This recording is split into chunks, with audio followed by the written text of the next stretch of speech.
ప్రభువునందు ప్రియమైన దేవుని బిడ్డలారా, యేసయ్య నామములో ఈ ఉదయకాల సమయంలో మీకు వందనాలండి. కీర్తనలు 105:19 వాక్యాన్ని చదువుకుని ఈ రోజు వరకు మనము ప్రార్థన చేద్దాం.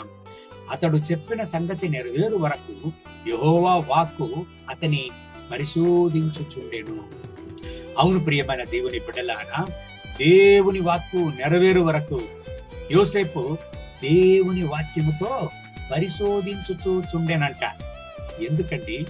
దేవుని బిడ్డలారా, దేవుడు తన యొక్క దర్శనమును, దేవుడు తన వాక్కును ఒక దేవుని బిడ్డకి ఇచ్చినట్లయితే అది నెరవేరు సమయములో దేవుని కొరకు జీవంగల సాక్ష్యముగా నిలుచు పరిస్థితిలో ఉండులాగున, అలా ఉండు వరకు దేవుని బిడ్డలను దేవుడు శోధనల చేత దేవుడే బలపరిచి దృఢపరిచి ఆయనే మంచి ట్రైనింగ్ ఇస్తాడండి, మంచి శిక్షణనిచ్చి నిలబెడతాడండి.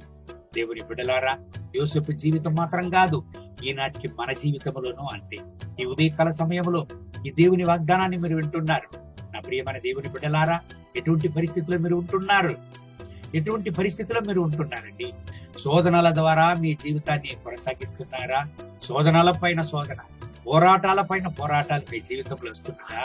చోలిపోకండి.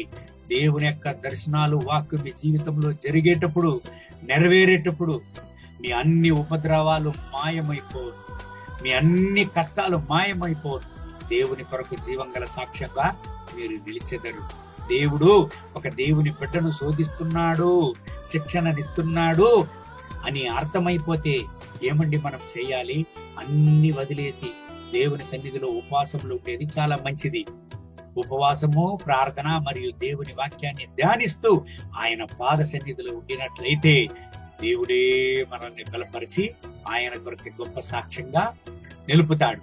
ఈ దేవుని వాగ్దానం బట్టి దేవుడు మిమ్మల్ని ఆశీర్వదించి ఈ రోజంతా నడుపును గాక. కళ్ళు మూసి ప్రార్థన చేద్దామా? మహోన్నతమైన ప్రభువా, ఈ ఉదయకాల సమయములో ఈ దేవుని బిడ్డల కొరకు ప్రార్థన చేస్తున్నాను.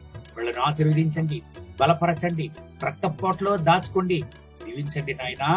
నా రక్షక, వీళ్ళు ఎటువంటి శోధనల మార్గాన వెళుతూ ఉండినా, ఎటువంటి పోరాటాల మార్గమున వీళ్ళ జీవితం కొనసాగుతూ ఉండినా ఇప్పుడే వీళ్ళను బలపరచండి, దృఢపరచండి. నా రక్షక, వీళ్ళ దుఃఖాన్నంతా మార్చి, వీళ్ళ యొక్క పరిస్థితులంతా ఆశీర్వాదంగా మార్చి మీ యొక్క సన్నిధిలో మీ యొక్క వాక్కు నెరవేరుదలకు వీళ్ళను సిద్ధపరచండి, వీళ్ళను బలపరచండి.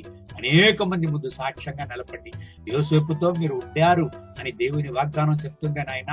వీళ్ళతో కూడా ఉండండి, వీళ్ళను బలపరచండి. మీ కృపా సన్నిధి వీళ్ళపైన దిగిరాని. మహిమ ఘనత స్తుతి మీకే, యేసయ్య నామములో తండ్రి. ఆమేన్, ఆమేన్.